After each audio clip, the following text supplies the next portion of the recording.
Good afternoon, friends. I'm Rajesh Kothari, founder and CIO at Alpha Accurate Advisors.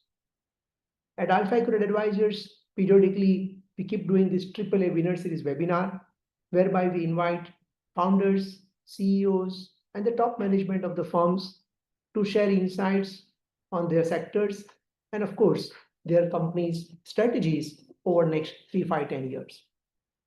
Friends, today we have Mr. Rishi Anand. I'm sure all of you are aware that housing industry has been the biggest wealth creator for the investors since last 2 decades. And who better than Mr. Rishi Anand, who is veteran in Indian housing finance sector with more than 3 decades of experience in the sector with working with number of companies, including ICCA Bank, and now, of course, Managing Director and CEO of Aadhar Housing.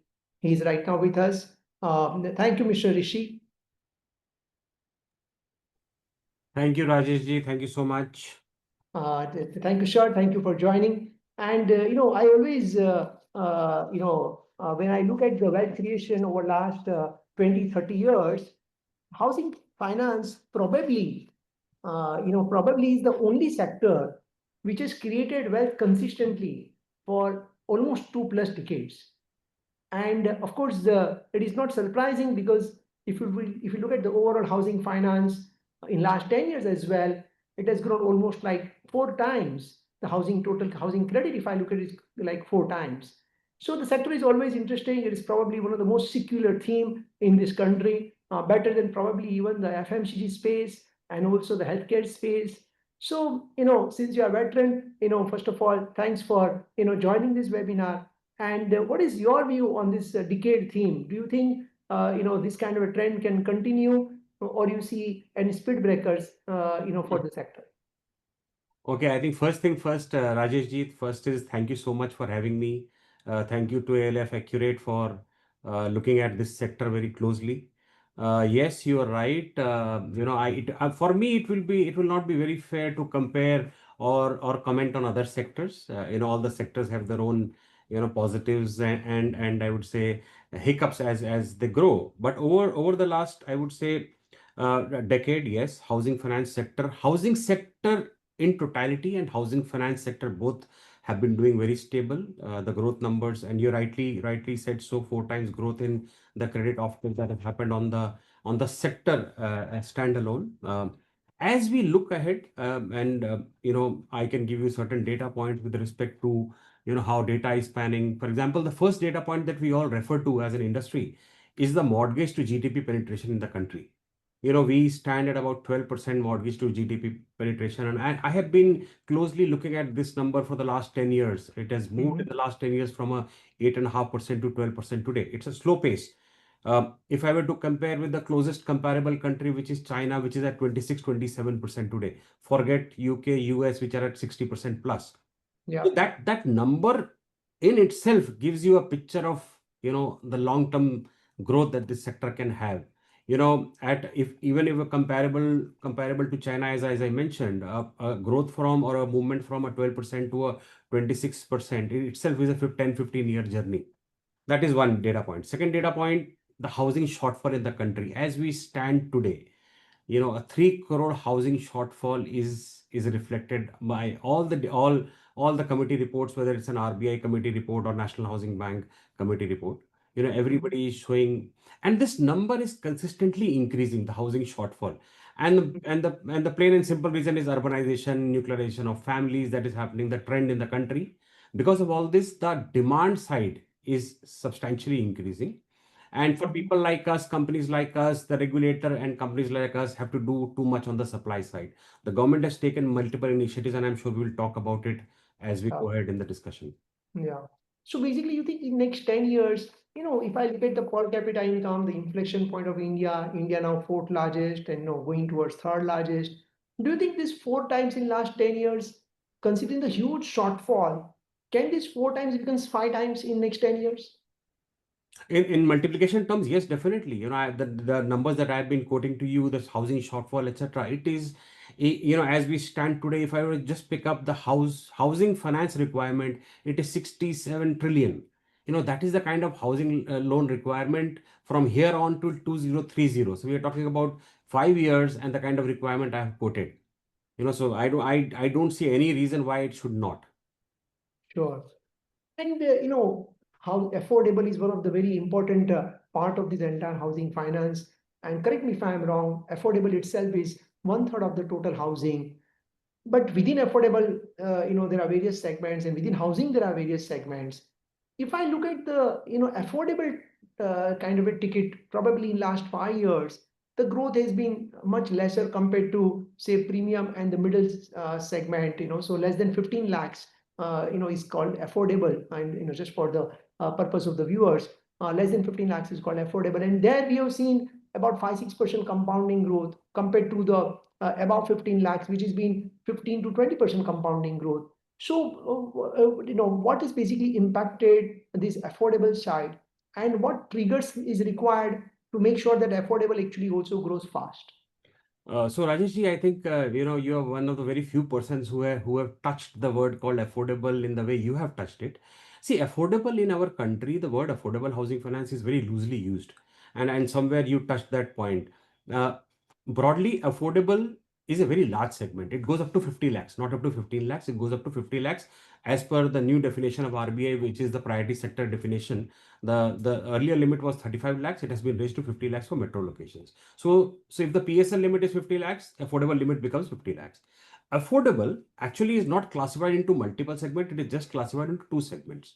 Segment one are average ticket size above 15 lakhs, that is 1.5. These companies are called affordable housing finance companies. And as per CRISIL definitions, all the companies which operate between below 15 lakh average ticket size are called low income housing finance companies. So while the overall parentage is affordable, we happen to be a low income housing finance company. Okay. And that's where we stand. Now let me give you some numbers on growth. The overall industry today outstanding is about 34 trillion. Low income housing outstanding will be about 1.6, 1.5, 1.6 trillion. Uh, the overall housing finance industry has been growing at a CAGR over the last 5 years, CAGR of about 15%. Uh, Affordable housing finance sector has been growing at about 16, 17%. Low income housing finance in the last 5 years, CAGR has been 20%. So, there are more than substantial data points to prove these numbers. The growth charter looks good. Even as we go ahead, since you've been talking about 5 years, 10 years, I don't see a reason why the industry cannot, the low income housing finance industry, that's what I represent, will not grow at about 20-22%. Okay, super, great. And when I look at Aadhar, because Aadhar is pioneering housing finance, and within that affordable housing, if I look at Aadhar, I think from the very beginning, you selected the states which are probably the most complicated states in terms of the lender's perspective. Uttar Pradesh is one of the state in which you entered, probably entered the first. So when you select this kind of a state, Uttar Pradesh, I'm sure what kind of a thought process it was there, because of course opportunity was huge, but UP being UP, and that too about 10 years back, was completely different than what we are seeing UP of today. And of course your call absolutely went right in selecting UP first. So what kind of a thought process probably you would have done to make sure that you don't go wrong while entering into state like UP 10 years back? So very interesting question, Rajeshji. And I will take 2 minutes to give you a history of Aadhar. Please, See, please, please take your time. Aadhar was born in 2010 at the behest of IFC, International Finance Corporation. So International Finance Corporation joined hands with our erstwhile promoters. IFC took 20% stake in the company, and the company was born. But the birth of the company was with a very specific charter and content saying that we will serve only the low income segment of the society. This was the charter, because Mhm, of which we were mandated by IFC itself that for the first 5 years, we will start and operate business only in the low income states of the country, mhm, because of which our birth state became Uttar Pradesh, followed by Bihar, Jharkhand, Odisha, Chhattisgarh, and West Bengal. So in the mhm, entire eastern, I would say central and eastern part of the country, these were, mhm, even that point in time, these were low income states. Even today, these are low income states. And you're right when you make that statement. Even today, if somebody has to go to a UP, Bihar, Jharkhand, they will think 10 times. For us, at that point in time, looked a little difficult. Our ticket size was capped to 6 lakh rupees. That was the maximum ticket size we could have done. These were all IFC mandate for the first 5 years. But if I look at it on hindsight today, I think it was a blessing in disguise. You know, we started slow, we started taking baby steps, we started to understand uh, the property, we started to understand the consumer. At that point in time, 2010, there was no macro level nor micro level data on what is affordable housing finance. Yeah, it Who was a is the tough job. consumer? Who is the property? What property? How do we fund? Because if you relate to what I'm saying, who is my consumer today? My consumer will be maybe drivers, the driver at your house, the maid at your house, the peon in your office, the kirana shop guy, the pan shop guy. Now, please understand, where will these people buy properties? Typically, they buy properties in outskirts of larger states.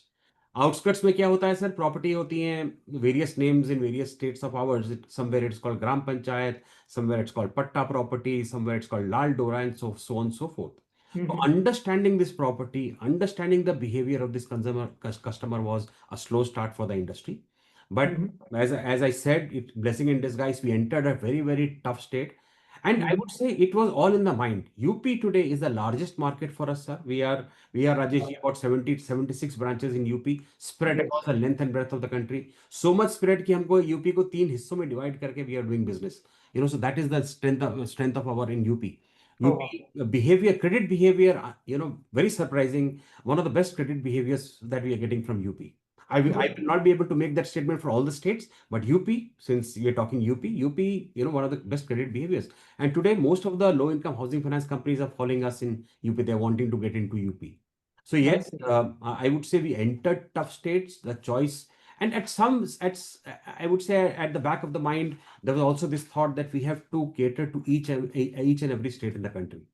Today, as we stand, from the journey from 2010, one state to we are now in 22 states, all possible states in the country. Our latest entrant, we have entered Northeast with one branch in Guwahati. So we entered Assam. There is potential, there is more than sufficient potential in Northeast, and we will expand as we go ahead. So the only state, if you were to ask me, where I am not present today is Jammu and Kashmir. And current geopolitical reasons, I think in the short term, we will not be looking at that state. So we Sure. are available everywhere. Sure. So, since you entered UP first, which is probably kind of a difficult state at that point of time, I think you started with a tough state first. So, does it make life a little bit easy when you enter into the other states post that, particularly, the southern side and the western side, like Maharashtra, Gujarat? How different is this, the regional behavior in terms of, taking the loan and understanding the approach of taking loan and then understanding the approach of paying through EMI kind of thing. What is the consumer behavior, borrower behavior typically you would have observed? So Rajeshji, I will answer that question saying that yes and no. When you enter a tough state, getting into a non-tough state, as I would term it, becomes easier. Yes, because you are more confident. When you enter a tough state and you come out of a tough state, you become more confident. But I will also say no, because unlike any other country in the world, and I mean it, Mhm. any other country in the world, I've seen mortgage players across globe. Mhm. India is one country where within one country there are 22 countries that I operate in. Every Yeah. state has a different state policy. Every state has a different land policy. Yes, consumer behavior depend, and also consumer behavior depends on state type. For example, a consumer behavior, credit behavior of a consumer in a West Bengal versus a Kerala versus a Rajasthan versus a Maharashtra is very very different. Within states also it is very different. So I will not say that it becomes very easy if you've gone into Uttar Pradesh. Bihar will be Mhm. very easy. No, it doesn't work like this in our country. Every state you have to understand the state laws. You have to understand the mechanism of acquiring a property, the mechanism of lending the loan. But your basic always remains same across the state. For example, if I do underwriting of a customer in cash flow based underwriting system, it is the same across 22 states. Sure. Sure. And since, if I look at the total shortfall and if I look at that way to find the kind of opportunity, then from the shortfall perspective, the South, particularly two states in South also have a huge opportunity. But when I look at, your expansion and your currently branch presence, you are probably going a little slow in the Southern market. Any specific reason for that? So no, Rajeshji, I would not tend to agree to it. Close to about 156 branches what we have in South out of a total of 580 and expanding. I have to tell you, my expansion states are very very clear. I am expanding in all three, all out of the four states. I am expand. In fact, I am expanding in all four states, whether it is Andhra, Telangana, Karnataka, and Tamil Nadu. In fact, Tamil Nadu I have gone and divided into two. Andhra Pradesh, Telangana I am managing separately with separate teams. So we are expanding heavily and we are investing heavily in South. I would rather, if I, if you, the second question is where am I little slow by choice, by desire, I would say the eastern part of the country. It is still, the credit behavior is still to develop. The property types is still to develop. But if you look at the other side of the coin, which is where is the largest demand, then the state names like Tamil Nadu, Bihar, Jharkhand, these are the states that will come into the list. But we are very clear. Our expansion strategy is very very clear. We go all how in all the states. Understood. So basically, over next 4 years, 5 years, let me put in different way, where you see your mix particularly, because I think you're probably one of the few housing finance company which is absolutely well diversified across various states. Which states you think percentage of your book will see significant increase? So I will answer it differently, Rajeshji. For me, I will, if I were to pick up five, 6 states from a focus perspective where the growth will come more is Rajasthan, Gujarat, Andhra Pradesh, Telangana, Maharashtra, and north of India, which includes Haryana, Punjab, and Delhi NCR for me. These are high contributing states. Um That is one strategy that Aadhar Housing Finance has adopted from inception, and we continue to follow that today. That no state for me, and I mean it, no state for me, whether on AUM, which is my book size, whether on distribution, and whether on incremental disbursement, will cross 15%. So when you use the word diversified, we want to be diversified. We will not concentrate in any state. So any state you pick up, even from the current data of 26,000 crores of book that we have, no state you will find greater than 15%. No, I think that's a great point, because less concentration basically it helps you to balance out the cyclicality, because each region That's also has its own that's patterns of the incomes in the agriculture, industrial, and so on and so forth. So that also probably insulates you from the volatility of the different the income patterns of your borrower. So clearly that's a great advantage your company has. And coming to the competitive landscape, first at the industry level, you have NBFCs, private sector, and PSUs. Of course, PSUs growth has been a little bit lower compared to the housing finance companies and private sector banks. But how do you see this mix, between PSUs, private, and NBFCs? So Rajeshji, the good part is, yes, you're right. There are so many players in the market, right? From public sector banks to large private sector banks to foreign banks to large NBFCs to large housing finance companies to small housing finance companies. The good part is that everybody has a separate niche in operations. And if I were to broadly, for the benefit of the audience, classify the entire housing finance space into broad four segments, top of the chart is something called premium housing finance consumers. Up ticket size upward of 50 lakh rupees. Second on the pyramid is called lower middle income group, LMI as we call it, where the ticket size will fluctuate between 35 to 50 lakh rupees. And then there are two segments in affordable, as I explained earlier, ticket size upward of 15 lakhs and ticket size below 15 lakhs. So broad four parameters. Now, who operates where? Public sector banks will typically operate in the top two categories, that is LMI and premium, which means they would operate in documented income based underwriting, Sure, right? So for them, uh, a consumer in a low income housing finance company where there is no documented income or low documented income, that is not of too much of interest to them. So they are kind of sure, not competitive to us. Then you come to larger housing finance companies. Larger housing finance companies who operate in the LMI segment, which is ticket size upward of 35 lakh rupees, and affordable segment. So they will have an overlap between affordable and LMI. And then people like us, we operate in below 15 lakh segment where the expertise is to do cash flow based underwriting, self-employed consumers with returns, not with no returns, etc., etc. So it is a different segment. Is there an overlap? I would say there is a 5-7% overlap between each category. For example, a large housing finance company would have a 5% overlap in low income housing finance that I do, and I will have 5-7% overlap between us and affordable. So that's how it is a clearly demarcated niche segments that everybody operates in. Mhm. Understood. So basically, your focus remains, the low and, the affordable side of it, whereas their focus is more On the uh, larger segment. For on example, the मैं आपको ticket size से बता देता हूँ Rajesh ji. The ticket size that affordable housing finance companies operate is upward or close to 25 lakhs.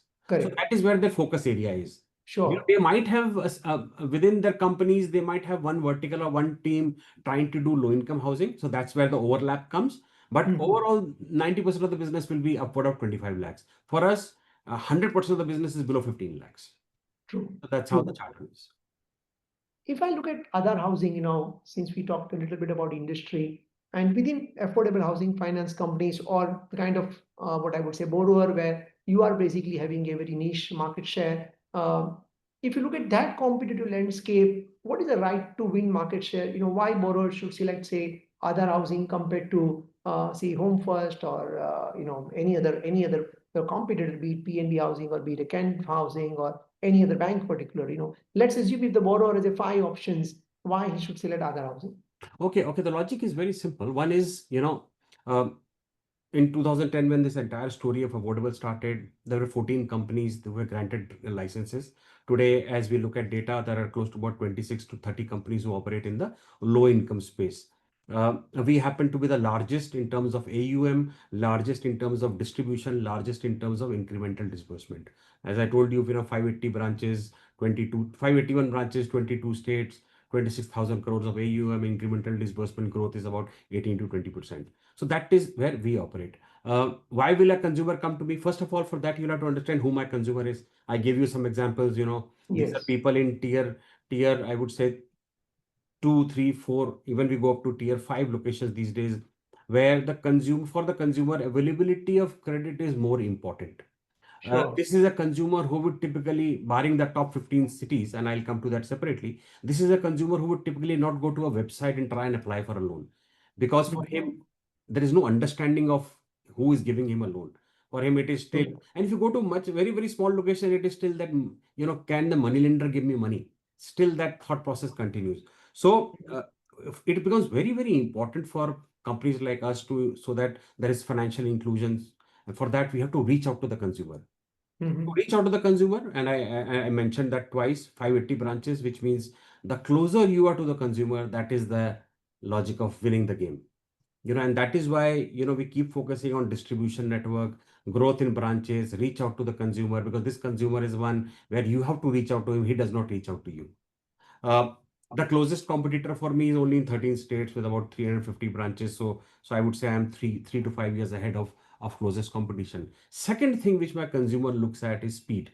So while I reach out to him first, or let's say somebody else also reaches out to him along my side, then it is all about speed.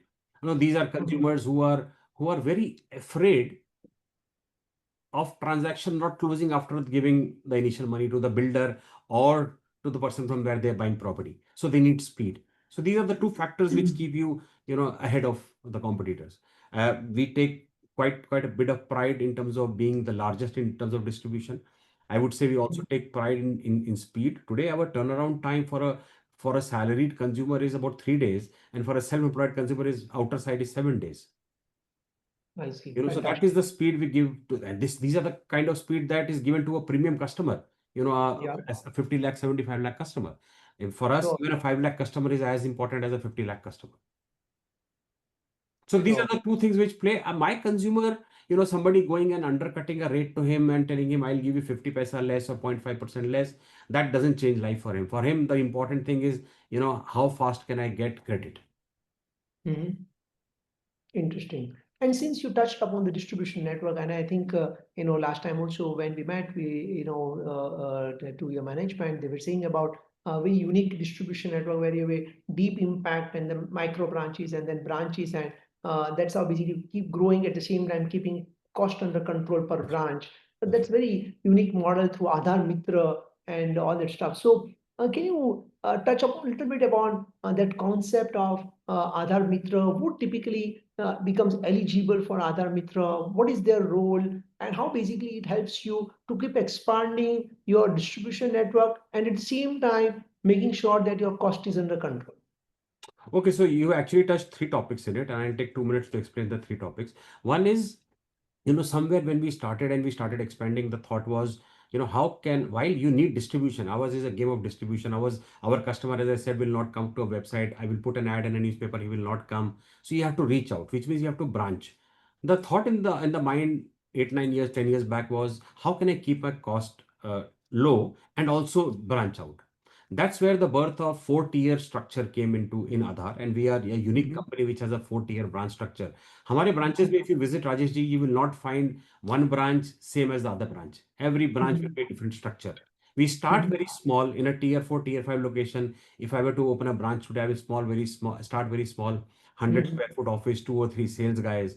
हाँ, उनको एक Mhm. specific target होता है. They deliver those target for 9 to 12 months consistently and automatically get graduated to the next level, which is a micro branch. So bottom of the pyramid में होता है ultra micro, उसके ऊपर होता है micro. Micro में क्या होता है, when they get graduated to a micro, nothing happens, infrastructure is same, people are same, they get a underwriting resource at the branch.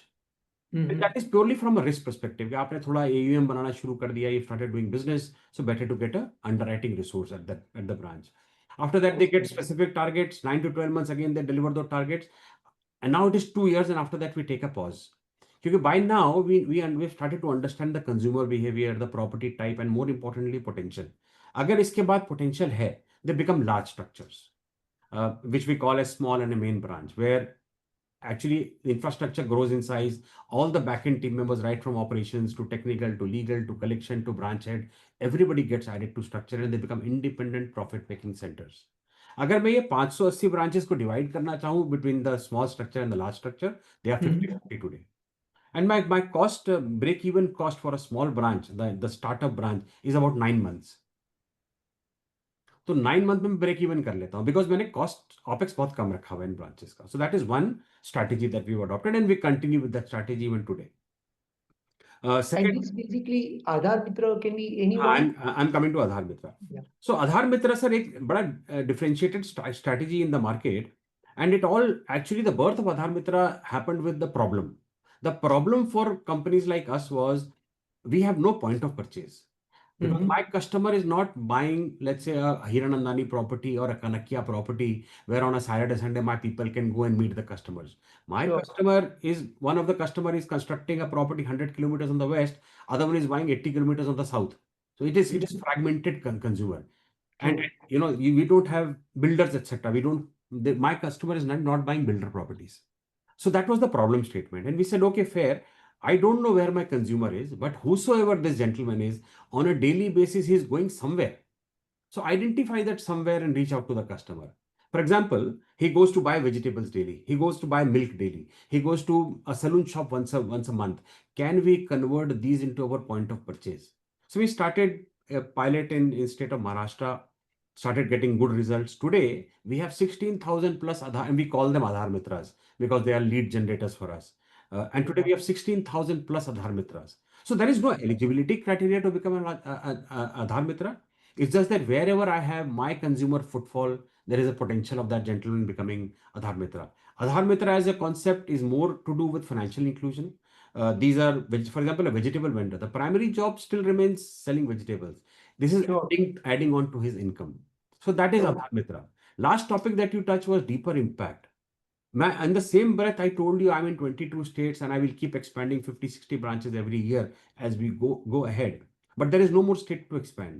That's where the birth of deeper impact happened.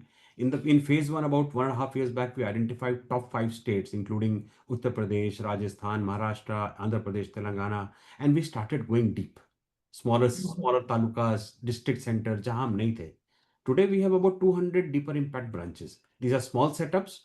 Uh, Break even happens in about 8 to 9 months for these setups. That's what we are doing now. I see.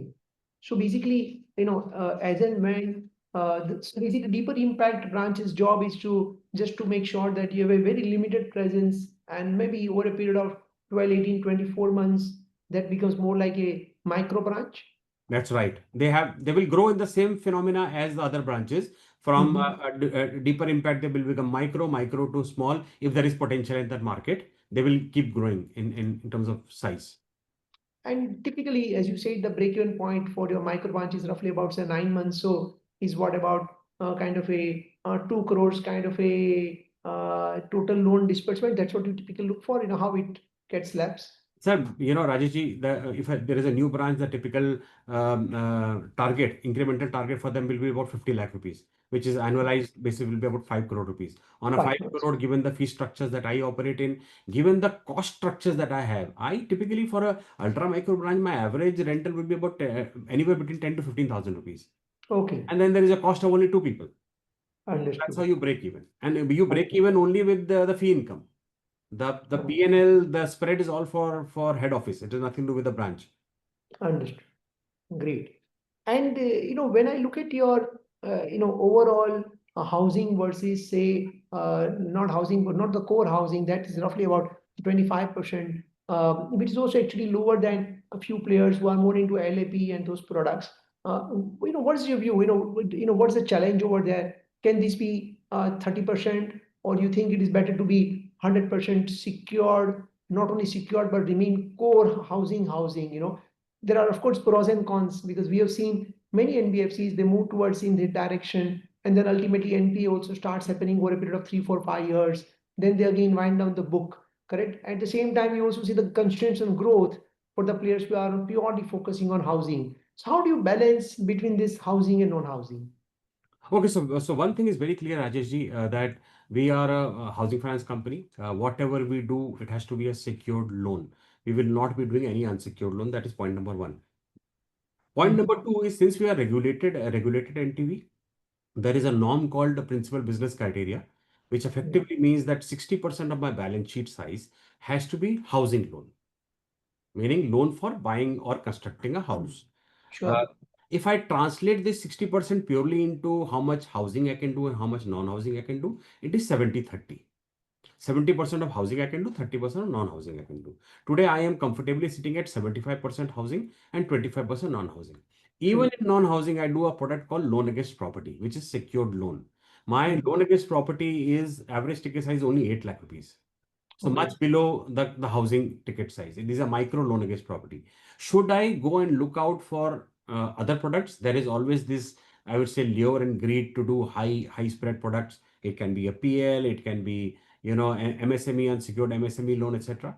But Mhm. one is you're right. You've touched that topic. The risk multiplies. Second is I don't have bandwidth of doing that. I'm already 25% loan against property. Today, loan against property gives me a very healthy spread than what my company in a standalone home loan is doing. So, Yeah. a combination of both is giving me a very, very healthy and comfortable spread. I would, even in the long term from now, I don't think we will be looking at any third product. So you will basically cap at that level, and you make sure that you don't want to increase it, say from 25% to 28, No, 29%. because then we will be very near to the breach point. The breach point is 30%. So Yes, why get into the wrong side of the regulator? And agar hum, on a month-on-month basis, sometimes when you are into a regular BAU business, you tend to get more loan against property. So we acquire more loan against property and we do something called direct assignment. So on my yeah, book, I will always be 75-25. got it, got it, understood. Technology, of course, is playing a huge role, particularly in last 5, 6 years, both in terms of the client onboarding at the same time on the risk side of it. How Aadhar has evolved itself in last 5, 6 years on this technology as a parameter, and what kind of I would say the capabilities what companies building internally to make sure to have early lead indicators in terms of the asset quality issues, underwriting issues, and at the same time making the turnaround times fast for the consumer. So very nice question, Rajesh ji. I would say in 2018-19 was the time when Blackstone, 19 June when Blackstone came in.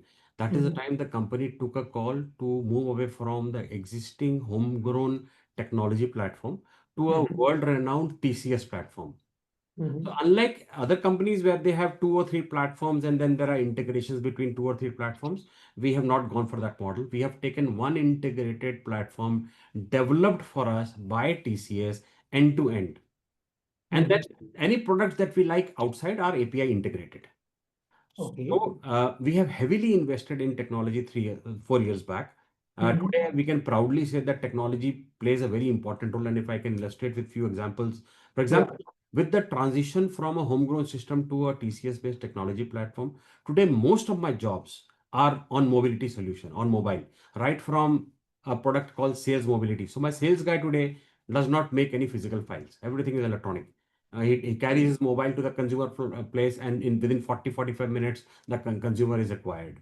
Uh, Credit underwriting, PD, is based on mobility solution.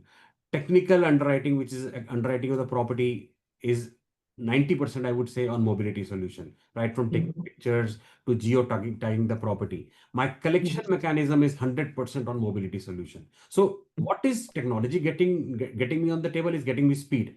नहीं तो पहले क्या होता था, my technical guy would typically go to a field, go to the property which is, let's say, 100 kilometers away, take a photograph of the property, come back to the office, upload the photograph. Today, he's on the field and uploading from where he is. So instead of visiting one property, he is able to visit 7-8 properties in a day.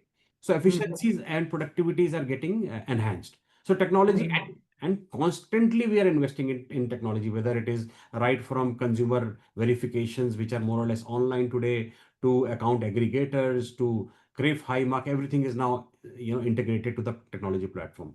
If I can add one more word to technology, because technology definitely plays a very important role, Yeah. but along with technology, data analytics added to technology plays a better role.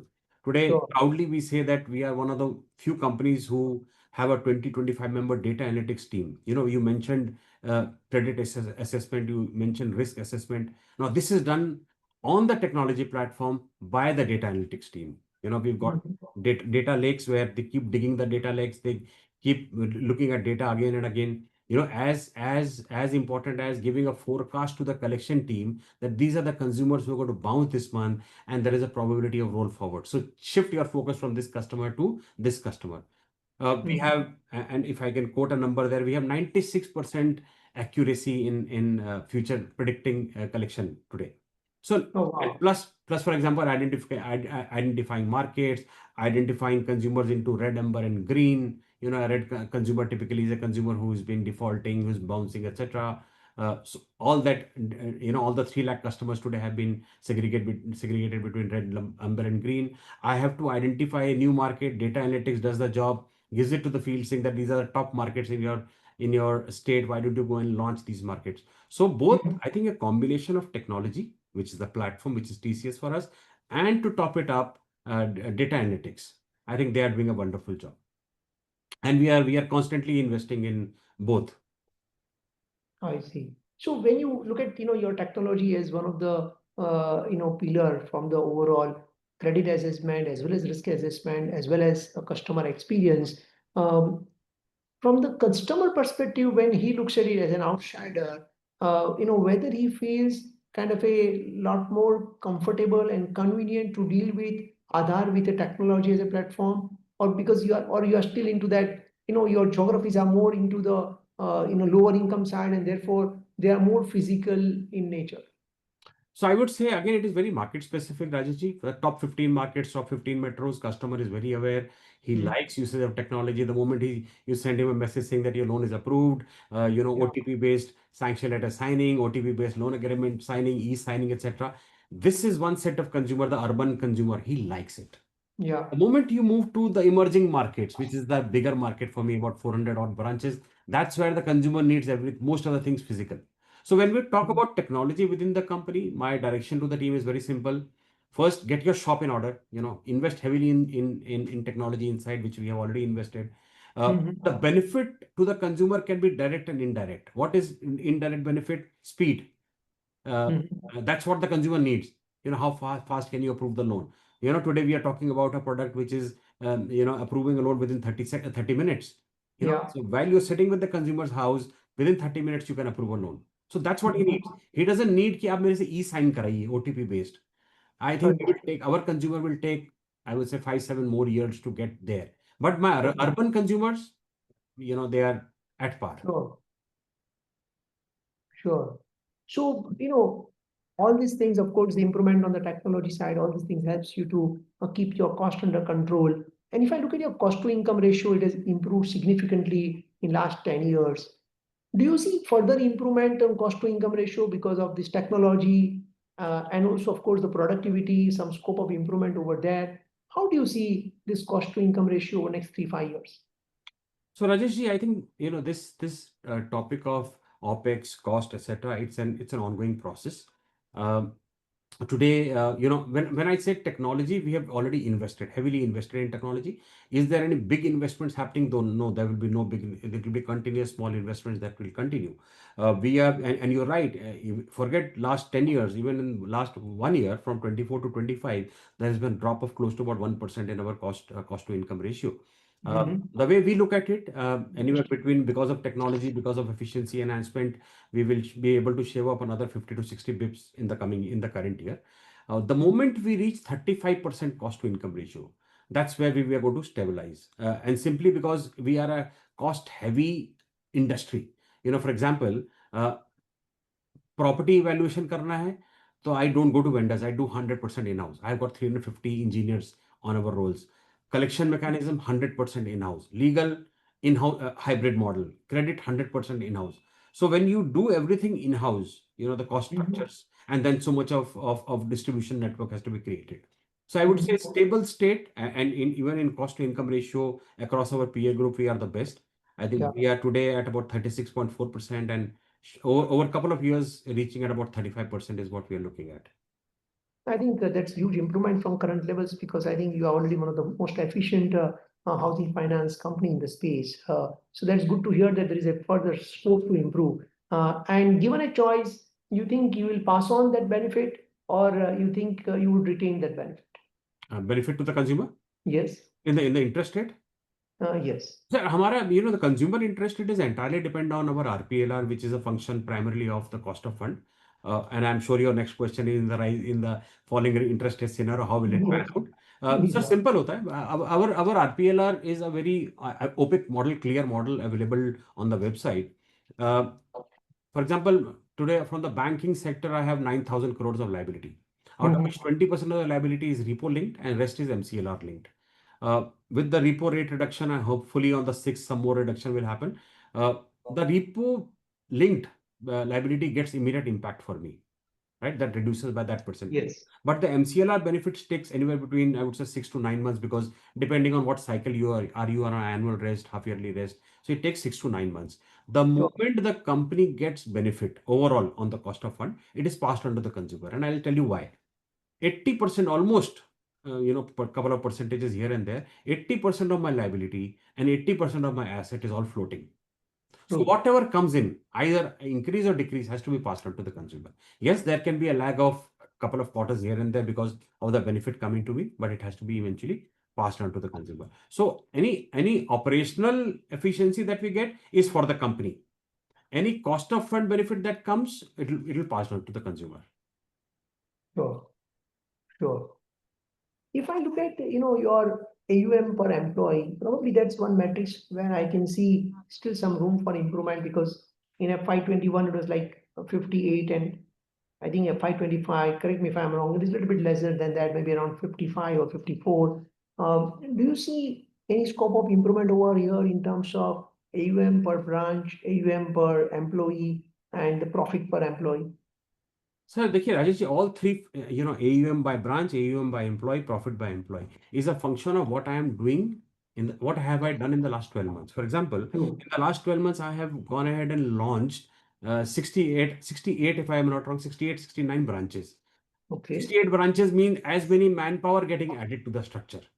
True. So if I were to look at AUM minus 12 months employee, those are very healthy numbers. I think we will be best in the industry, because the race is between also reaching out to more consumers.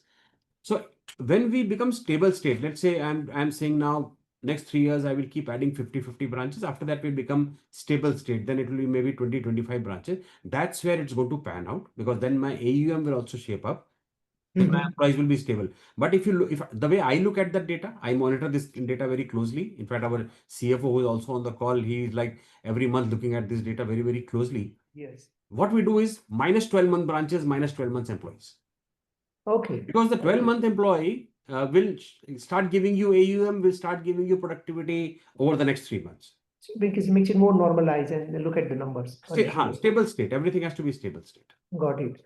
And when you see But having said that, if I can quickly add on the lighter side, there is always room for improvement.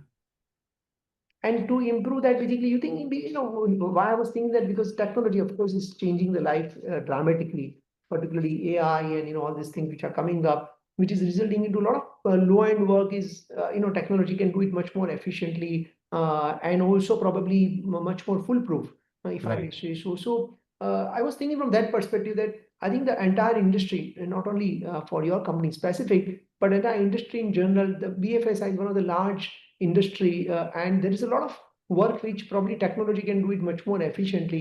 So I was thinking from that perspective that can we see the productivity improvement, and that can result into that 35% cost to income ratio, which the industry was having, that kind of a benchmark was probably 3 4 years before. But as the technology is evolving and changing the life for better, don't you think this parameter also probably has a scope of improvement? So Rajesh ji, my thought, and it is a personal thought, Yeah, I don't think anybody in the industry today has an option of not adopting technology and true, not accelerating with technology. true. You will move to stone age much faster than you can move ahead if you don't Right. adopt technology. मैं आपको एक दो example देता हूँ हम क्या क्या कर रहे हैं.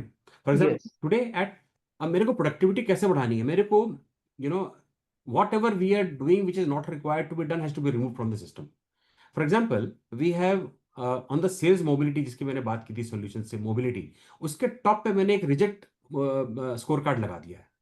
There are Okay. certain customers, certain type of consumers whom we would not want to do at all. हमको पता है हम Mhm. कौन से consumers नहीं करते हैं. तो अभी क्या होता था till about 6 months back, those consumers will come in the system, they will eat away 7 8 days of the productivity of people, and eventually Yes, we will say no. So we said I upfront, see. don't even get them in the system.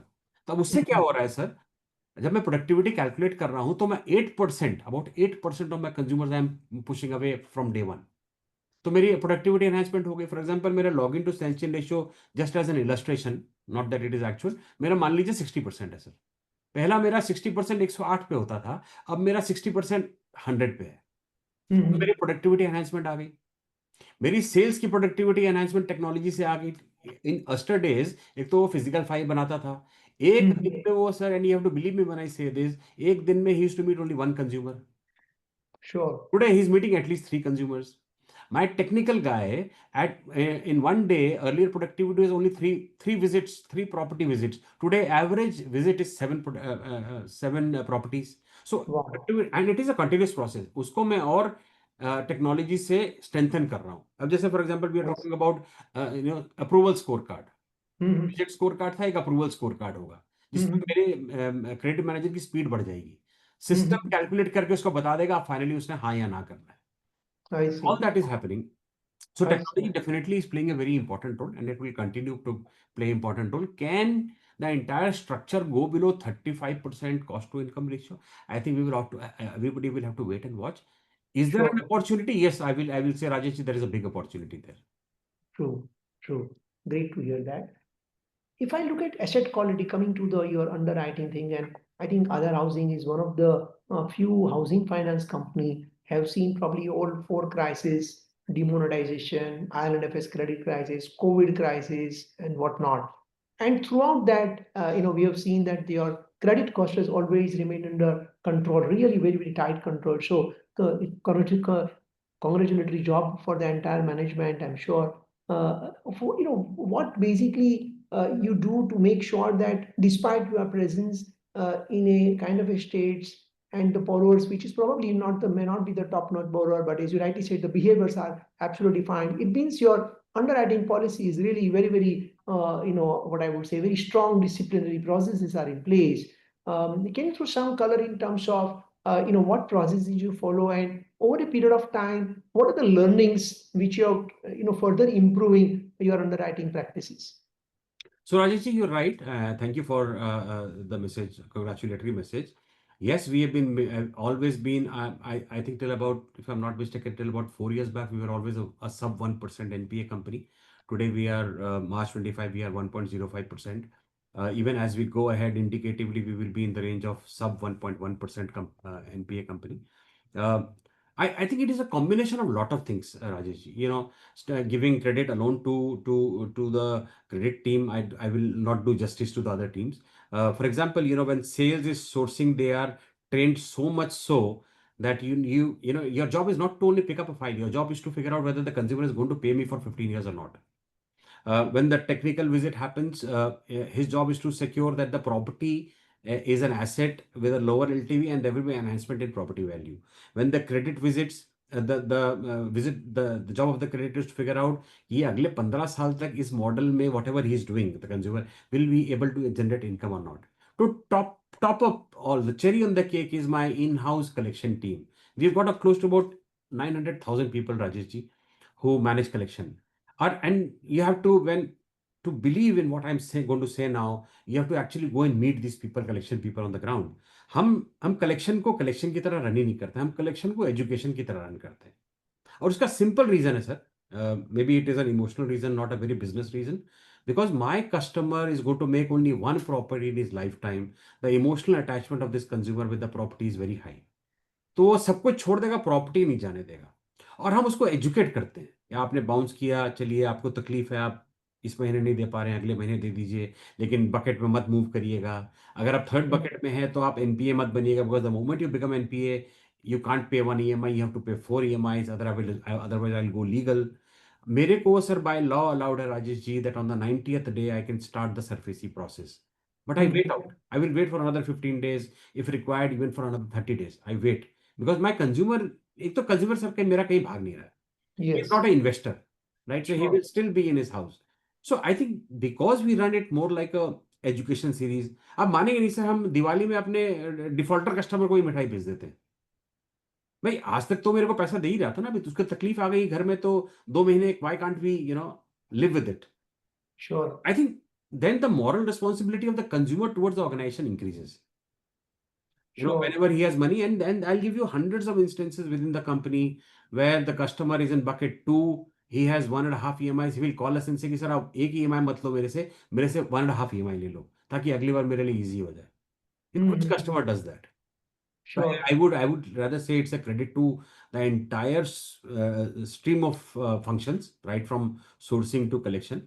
Then the second thing what we do is, whenever a consumer bounces within 12 months of disbursement, it is not responsibility of a collection team alone. It is a responsibility of the business team also. Okay. If it becomes an NPA within 12 months, it is a responsibility of collection team and credit underwriting team. तो क्या होता है, एक वो underwriting Everybody's team accountable. involvement of all the functions together. True. Right. And as I already indicated, Rajesh ji, the way our portfolio is, anywhere between 1 to 1.1% is where we will fluctuate. हाँ, seasonality effect हमारे business में बहुत ज़्यादा है. Q1 में आप देखेंगे कि आपके एनपीएस बढ़ जाते हैं, फिर उनका legal process, legal curing start होता है. Then in some locations, if there is a lot of rain, then that month your NPS will go up, or delinquency will go up. And NPS is not the right word, but delinquency will go up. But then again, it is back. So that is how it is maintained. Between salaried and self-employed, which kind of borrower you normally prefer? Because I've heard from many stories that, at times self-employed is actually better in compared to salaried in terms of the risk profile. What is your view and what is your experience? So I would say, a consumer is a consumer. For me, both are equally good. Today, my book has about 56% salaried consumers, but हम धीरे धीरे अपना self employed consumer 1% every year बढ़ा रहे हैं. At stable state we will be mid term, we will stabilize at 50% salaried and self-employed. Because I have both the chunks which are large in nature, both have their own pluses and minuses, sir. Risk adjusted spreads are higher with self-employed consumer, and risk adjusted spread with salaried consumers are lower. So I would say any company to maintain steady, like we maintain about 5.6, 5.7% spreads. If you have to maintain steady spreads, I think a right combination of self-employed and salaried is required, because salaried effectively gives you higher yields. 300, 350 bips higher आपको yield मिलता है उससे. Risk adjusted भी 300 bips मिल जाता है. So अगर Self-employed. self-employed में, Yes. salaried consumer तो low risk consumer है. Correct. So perfect balance maintain करना बहुत जरूरी है. Sure. With Blackstone coming in few years back, have you seen kind of any significant change in terms of because they bring with them, of course, the global practices? How you're seeing the kind of changes in the processes, changes in the mindset of the employees, because all of a sudden they became the, kind of a Blackstone-owned company. What is your experience between pre-Blackstone and post-Blackstone? So actually, Rajesh, Blackstone came in June 2019. Yes. When they came in, one is there are two or three things happened that point in time. One is they did not change the model of the company, the business model. They did not change the management because Mhm. during the due diligence process, obviously they liked the model, they liked the management, so they continued with. And we are all old, vintage about 7 years plus for all of us. Yes. Uh, what in terms of strength, what they got on the table was this: they strengthened our technology platform. It Okay. was their brainchild to get an integrated technology platform. So the entire technology spec that I spoke about was the brainchild of Blackstone. Okay. They, more importantly, strengthened our liability side. We were Okay. more focused on banks. That point in time, if I'm not wrong, 70% of our liability was coming from banks. Today, Correct. our reliance on bank has dropped to about 44%. Other revenues have opened. They have definitely, as you said, they've got best practices from across the globe have come to the company. They have Mhm. focused a lot on governance structures. Mhm. They got in our current chairman, Mr. OP Bhatt, who's the ex-SBI chairman, was brought as chairman here. A lot of focus on governance. Mhm. Do they intervene in day-to-day working of the company? They don't. So we typically meet once a month, predefined KRAs, which are very, very clear. All of us know what those KRAs are. Deliver those KRAs, come discuss. You have a problem, discuss with them, they will give you solutions. So once a month we meet, but there is no, I would say, day-to-day intervention in business. Business is managed by the management team. So yes, they've got all the healthy practices in the company, and that's, if you look at even numbers, entire matrices from 2019 onwards, they have completely changed. Sure. Sure. Like for example, the senior management. I will not talk about the CFO and the CEO, but the senior management in erstwhile days never used to speak about what ROE will the company generate this year. Mhm. Today, forget the KMPs, even the SMPs, management personnel talk about these figures. So I think that is the change that has come, change in the mindset. I see. Yeah. Got it. So other housing right now is already 25,000 crore AUM with the best of the ROA, with best of the cost to income ratio. And I think on the most parameters, probably you have one of the best, I would say, benchmark standard for the industry. The size of opportunity, of course, is huge. There are a lot of incentives, the support of government, infrastructure improvement, and so on and so forth. So, what do you think is the next milestone for you, say 5 years down the line? How do you see Aadhar housing? Sir, ये तो Rajesh ji, it will be a forward-looking statement, but still I would want to answer it. It's a very exciting, at least for me, this is very exciting. हम क्या बोल रहे हैं sir? देखिए, अभी तक till now on AUM we have been growing at about 22%. Uh, Yes, Medium term, nothing stops me from growing at 22%. And you have touched the topics. I don't want to repeat that topic. On supply side, government is doing too much, right? From yes. Pradhan Mantri Awas Yojana subsidy scheme to Swami scheme, 15,000 crores, to construction of affordable housing. बहुत कुछ हो रहा है. तो supply side में there is abundance, demand there is abundance. If I grow by the same rate, sir, I think the next milestone is very clear. In 4 years, we should double our AUM. Great to hear that. And I'm assuming that will further can boost your ROE because your cost to income ratio will also improve to a certain extent. Sir, ROE में मेरे बड़ा simple है. We have exited this year at about 4.2, 4.3% ROA and about 16.9% ROE. Stable state, and that is an impact of the 1,000 crore capital raise that we had done. Yes. Stable state, I think couple of years from now, we should be at a stable state of 4.2 and 18% ROE. 4.2% ROA, 18% ROE. That's the business. That is what the business should be generating. And by when you think you might be need to raise capital again? 4 years down, 3 years Given down the our line? car where we are sitting today, I don't think for the next 4 years we need to pick up any funds at all. No capital raise. Great to hear that. That becomes undiluted growth, which is very important for minority shareholders, which is a great news to hear. Last question on my side. What keeps you awake? What challenges you see, yeah, for this growth? Is it a attrition? Is it a, getting the right talent? or is it adoption of the technology? What keeps you awake? So Rajesh ji, I would say, technology, we are invested, we are in good technology, we are in good hands. The functions, the people are doing great. Our people, average vintage of senior management, mid senior manager, about 7 years. Touchwood, the business is doing good. Uh, NPA is not on the rise. What keeps me awake is only two things. One is people attrition and one is book attrition. Both are related to the word attrition. Fortunately, in both we are better than the industry. For example, our book attrition is in the range of what, close to about 6%. Industry is hovering around 6.8, 6.9%. But what is the ideal attrition book rate? It should be about 5.5%. So we are 50 bips higher. Multiple measures already taken. I think next couple of quarters we will be in the range of where I just mentioned. Second is employee attrition. Now that is a disadvantage that comes to organization like us, where you are the first mover. Anybody who wants to come into a particular state, city, branch, you become the first target. Why, learn. You pick out True. the people who already know about it. Uh, Correct. so we learned it the hard way. I would say 2 years back, we were slightly in trouble in some branches. But then Mm-hmm. we quickly changed our strategy and we said, start hiring 50% freshers. Mm-hmm. They come with no baggage. The probability of staying with an organization is more than, I would say, 24 months. So that's what we adopted and today we are very, very comfortably positioned. But these two things keep bothering you always. उसके अलावा तो regulatory changes etc. I will not say they bother you, but they are BAU which you have to keep going with. Mm-hmm.